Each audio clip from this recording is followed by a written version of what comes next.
देव हवाय ना घरात, मग देवाला सांभाळण्याची ताकद आणि हिंमत ठेवा की.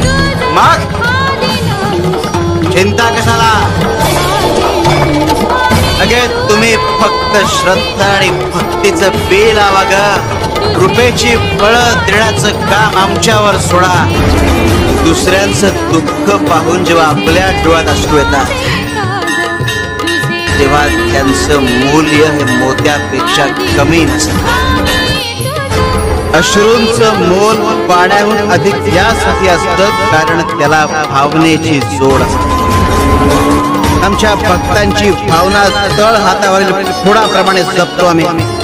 वाट बिकट आहे पण भिवू नकोस, मी तुझ्या पाठीशी. शिव शंभो.